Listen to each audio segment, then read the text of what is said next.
मैं एस के गोला एम के स्टडी यूट्यूब चैनल में आपका स्वागत करता हूं। और देखिए, जैसा कि कल हमने यूपी बोर्ड कक्षा 10 के लिए केमिस्ट्री की क्लास शुरू की थी, उसी के क्रम में जो है हम आज आपको उससे आगे की क्लास देंगे।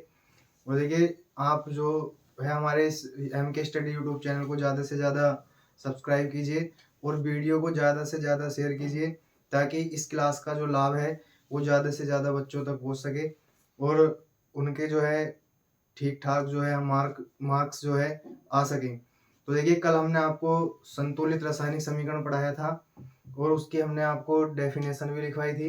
और डेफिनेशन वो ये थी कि जब किसी रासायनिक अभिक्रिया में दोनों पक्षों में उत्पाद और अभिकारकों की संख्या यानी कि उत्पाद और अभिकारकों के परमाणुओं की संख्या क्या हो, समान हो, तो वह रासायनिक समीकरण जो है संतुलित रासायनिक समीकरण कहलाती है।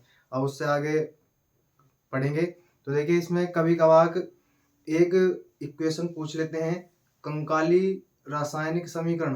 कंकाली रासायनिक समीकरण यानी कि कंकाली या ढांचा रासायनिक समीकरण। तो देखिए, इसकी डेफिनेशन लिखते हैं।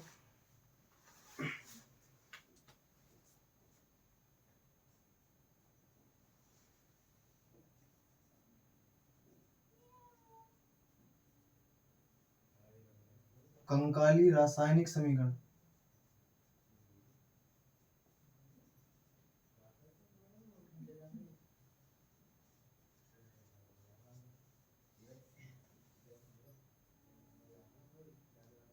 देखिए,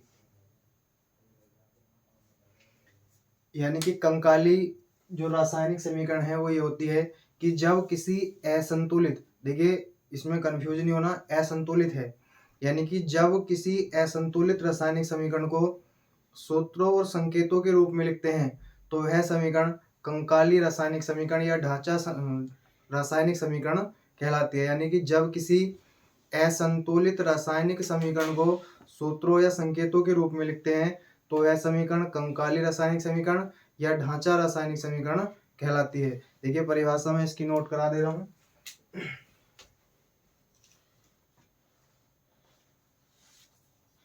जब किसी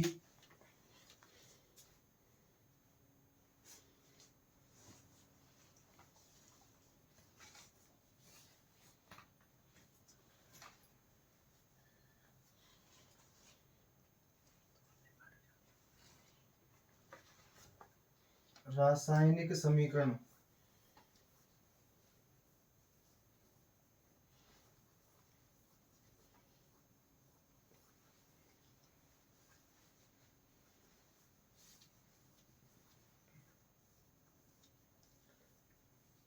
सूत्रों तथा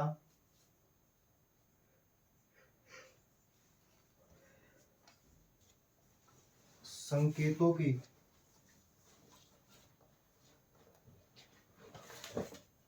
रूप में लिखते हैं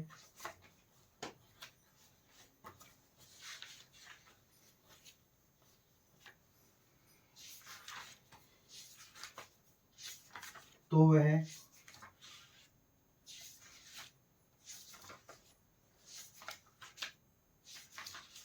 कंकाली या ढांचा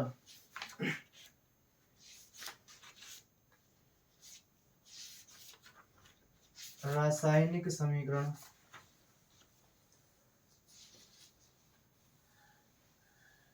कहलाती है।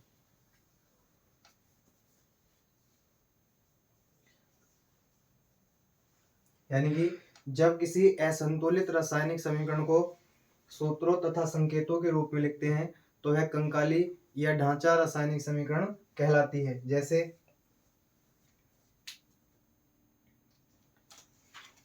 जैसे यदि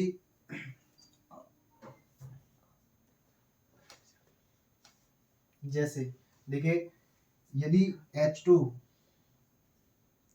तथा O2, देखिए H2 तथा O2 मिलकर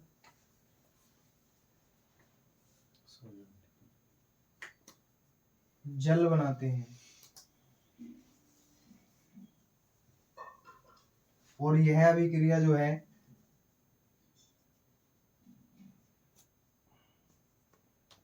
यह अभिक्रिया कंकाली रासायनिक समीकरण कहलाती है।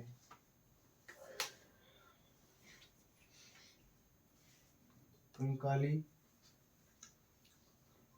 रासायनिक समीकरण।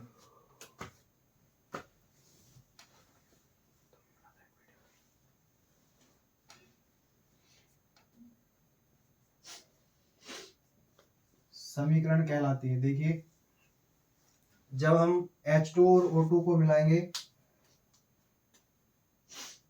H2 प्लस O2, तो ये बना देगा H2O यानी कि जल।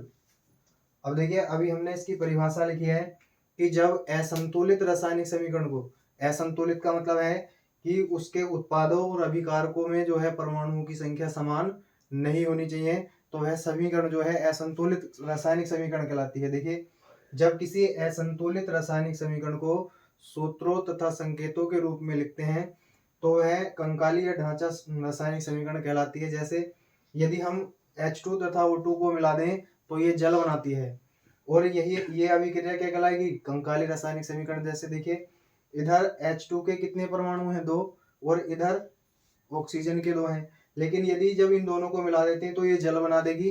अब देखिए, इधर हाइड्रोजन के तो 2 हैं, परंतु ऑक्सीजन का एक ही परमाणु है, इसलिए ये जो अभिक्रिया है क्या है? असंतुलित है। और असंतुलित रासायनिक समीकरण ही क्या कहलाती है? कंकाली रासायनिक समीकरण। अब देखिए, कल मैंने आपको एक हेडिंग लिखवाई थी, संतुलित रासायनिक समीकरण, तो वहां से हमेशा एग्जाम में क्वेश्चन आते हैं, वो मैं क्वेश्चन आपको करा देता हूँ, क्योंकि हमेशा ही 3 या 4 क्वेश्चन आपको मिलेंगे कि निम्नलिखित रासायनिक समीकरणों को संतुलित कीजिए, और इनके सूत्र भी लिखने होते हैं। जैसे देखिए, मैं आपको एक क्वेश्चन कराऊंगा अभी, आप इसका स्क्रीनशॉट ले लेंगे और नेक्स्ट एक क्वेश्चन लिखेंगे।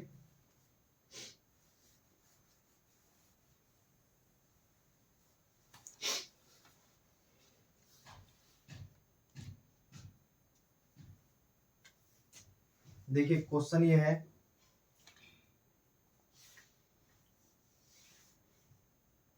निम्नलिखित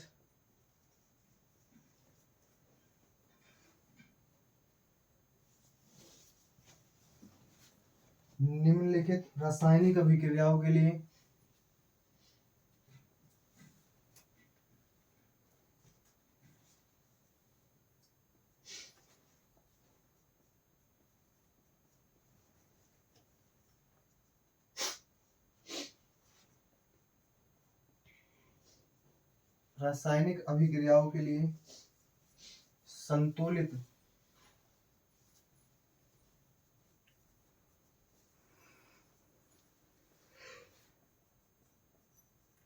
रासायनिक समीकरण लिखिए।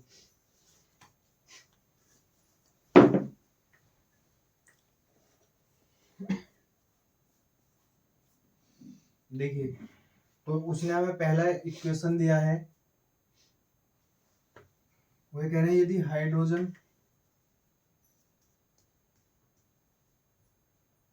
और क्लोरीन को मिलाएं plus chlorine is equal to hydrogen chloride,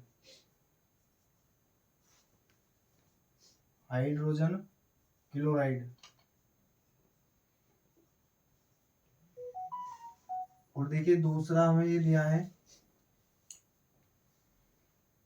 barium chloride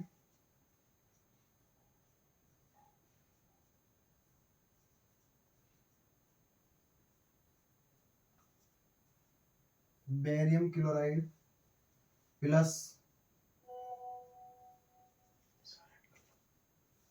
aluminium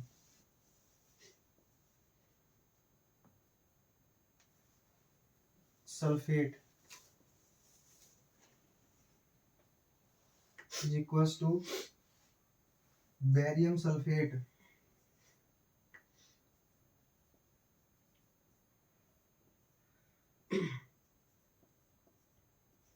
plus aluminium chloride.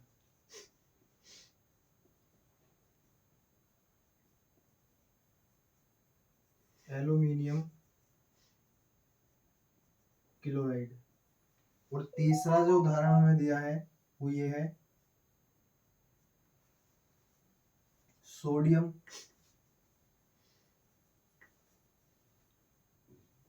Plus जल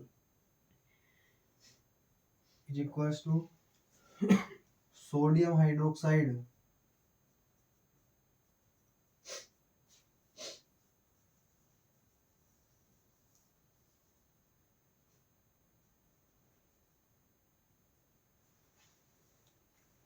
प्लस हाइड्रोजन। देखिए इस तरह का क्वेश्चन मिलता है और वो ये कहते हैं कि इनके रासायनिक समीकरण लिखिए और उन्हें संतुलित कीजिए। तो देखिए पहले हमें ये समीकरण लिखने हैं और फिर संतुलित करनी है। अब आप इनके समीकरण तभी लिख सकते हैं जब आपको इनके जो सूत्र है रासायनिक सूत्र वो आपको पता हो। तो देखिए इन्हें आप याद करेंगे जो मैं लिखवाऊंगा और आप फिर भली भांति जो है आप इन्हें संतुलित कर सकते हैं। तो देखिए पहला आंसर क्या है, ये कह रहे हैं कि हाइड्रोजन, और हमें पता है जो हाइड्रोजन है उसका जो फॉर्मूला है, देखिए इसका आंसर लिखेंगे H2 प्लस क्लोरीन का हमें पता है क्या होता है Cl2।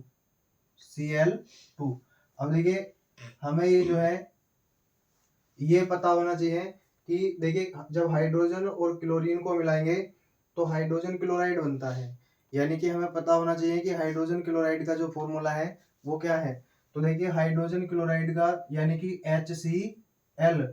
अब देखिए यहाँ HCl हो जाएगा। अब यहाँ हाइड्रोजन के कितने अणु हैं, 2 हैं, और यहाँ Cl2 के भी कितने परमाणु हैं, 2 हैं।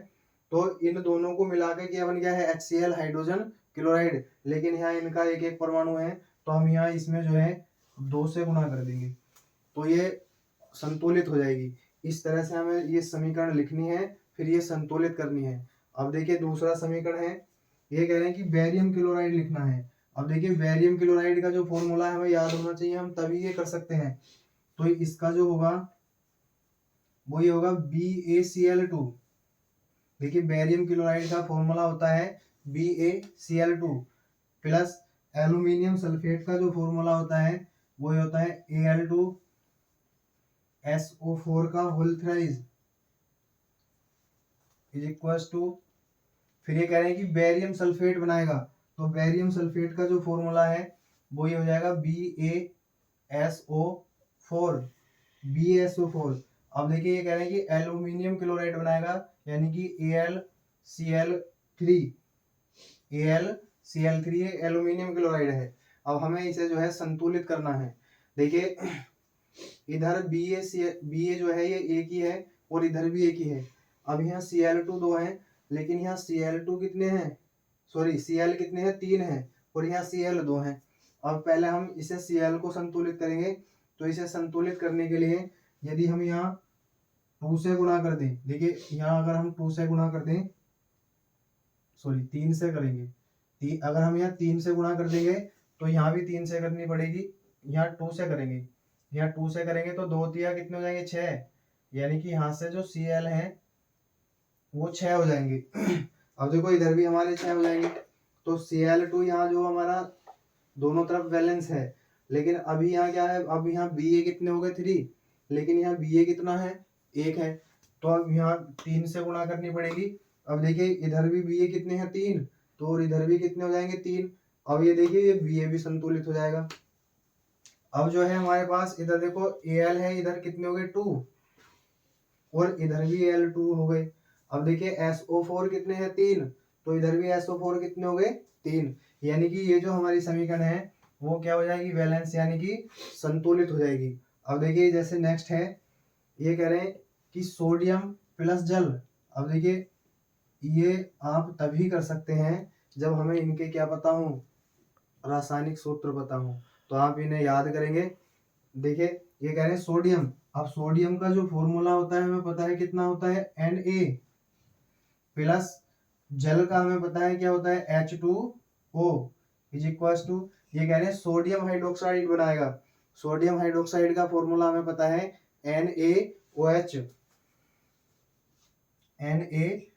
होता है प्लस, अब ये कह रहे हैं कि हाइड्रोजन गैस निकल जाएगी और हाइड्रोजन गैस यानी कि H2 ये गैस निकलेगी। अब देखिए इधर यहाँ जो है H कितने हैं, 2 हैं, लेकिन इधर 2 ये हो गए, एक ये 3 है, तो यहाँ हमें 2 से गुणा करनी पड़ेगी। और ये अब H कितने हो जाएंगे, 4। अभी यहाँ 1 है, यहाँ 2 से कर देंगे तो यहाँ भी देखो 2 ये हो गए और 2 ये कितने हो जाएंगे, 4। अब देखिए इधर जो O है वो 2 है, अब यहाँ देखिए ये भी 2 हो गए, लेकिन यहाँ Na यानी सोडियम कितना है, 2 है। अभी इधर कितना है, 1 है, तो यहाँ भी गुणा कर देंगे 2 से, और ये समीकरण भी हमारी क्या हो जाएगी, वैलेंस हो जाएगी। अब देखिए आप जो है इसी प्रकार से इन्हें कर सकते हैं। अभी मैं 2 समीकरण और संतुलित कराऊंगा, अभी 1 मिनट इसका स्क्रीनशॉट ले लेंगे और देखिए जरा।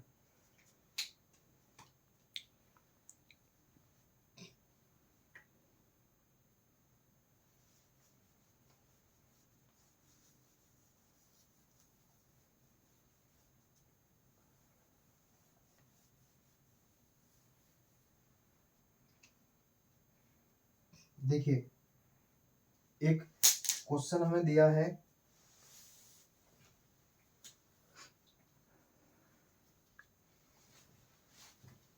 ये कह रहे हैं कि एक इक्वेशन इन्होंने हमें दिया है, BaCl2 plus Na2SO4 is equals to BaSO4 plus NaCl। देखिए ये एग्जाम में आया हुआ उदाहरण है, इम्पोर्टेंट उदाहरण है। ये कह रहे हैं कि इसे संतुलित कीजिए, और एक दिया है NaOH plus HCl plus is equals to NaCl plus H2। देखिए ये दोनों ही उदाहरण जो मैंने लिए हैं ये एग्जाम में आए हुए हैं, आप इन्हें संतुलित करेंगे। तो देखिए एक तो मैं बता देता हूँ अभी, ये जो दूसरा है आप ये स्वयं करके देखेंगे। देखिए ये कह रहे हैं कि BaCl2 प्लस Na2SO4 और इज इक्वल्स टू यानी एरो BaSO4 प्लस NaCl। तो देखिए इसे संतुलित करना है। अब देखिए आप इस समीकरण को बताने के बाद ही ये संतुलित करना सीख जाएंगे, क्योंकि इससे ज्यादा स्लो आपको रासायनिक समीकरण जो है संतुलित कोई नहीं कराएगा। अब देखिए जैसे ये BaCl2 है और यहाँ Na2SO4 है, is equals to BaSO4 plus NaCl। देखिए हमें ये संतुलित करनी है। यहाँ हमें ये देखना है कि इसमें इधर और इधर जो ये अभिकारक हैं और ये उत्पाद हैं, क्या इनकी जो संख्या है वो समान है। अगर समान नहीं है तो समान करनी पड़ेगी। तो देखिए यहाँ Ba क्या है, 1 है, और यहाँ Ba भी क्या है, 1 है, यानी कि ये जो Ba है ये संतुलित है। इसी प्रकार से देखिए जो Cl2 है, यहाँ Cl कितनी है, 2 है, लेकिन यहाँ कितना है, 1 है। तो इसमें हमें क्या करना पड़ेगा, यहाँ 2 से गुणा कर देंगे। जब हम यहाँ 2 से गुणा कर देंगे तो इसमें आप देखिए Cl2 कितने हैं, 2 हैं, तो यहाँ भी Cl2 कितने हो गए, Cl कितने हो गए, 2 हो जाएंगे। अब देखिए ये जो सोडियम है Na, यहाँ 2 है और यहाँ भी कितने हैं, 2 हैं, तो इधर भी और इधर भी जो इनकी संख्या थी वो क्या हो गई, संतुलित हो जाएगी। अब देखिए इधर SO4 लिखा है, इधर ये SO4 एक ही है और इधर भी एक ही है, तो यहाँ भी ये क्या हो जाएगा, संतुलित हो जाएगा। इसलिए ये वाली हमारी समीकरण क्या हो गई, संतुलित हो जाएगी। बस यहाँ 2 से गुणा करने पर ही हमारी समीकरण जो है वो संतुलित हो जाएगी। अब देखिए जो दूसरा समीकरण है उसे संतुलित करते हैं। तो देखिए यहाँ क्या है, सोडियम 1 है, तो यहाँ भी सोडियम 1 ही है, दोनों तरफ बैलेंस है। लेकिन फिर देखिए यहाँ H1 ये है और 1 H ये है, तो कितने हो जाएंगे, 2, और इधर भी H2 है, तो H भी संतुलित है। फिर उसके बाद देखिए O1 ही है, तो यहाँ भी O1 है, यानी कि इसमें हमें कुछ नहीं करना पड़ेगा, ये पहले से ही क्या है, संतुलित है। तो देखिए उम्मीद करते हैं कि जो रासायनिक समीकरण संतुलित करना था वो आपको समझ में आया होगा, और आप इस क्लास को जो है ज़्यादा से ज़्यादा शेयर करेंगे ताकि सभी बच्चों तक पहुंच सके और आप देखिए, यदि आप इस क्लास को देखते हैं तो प्लीज़ कमेंट ज़रूर करें कि क्लास आपको कैसी लगी है। तो मिलते हैं नेक्स्ट क्लास में। हमारे एम के स्टडी यूट्यूब चैनल को ज़्यादा से ज़्यादा सब्सक्राइब कीजिए, ज़्यादा से ज़्यादा बच्चों तक हमारी क्लास को पहुँचाइए। तो नेक्स्ट क्लास में मिलते हैं। नमस्कार।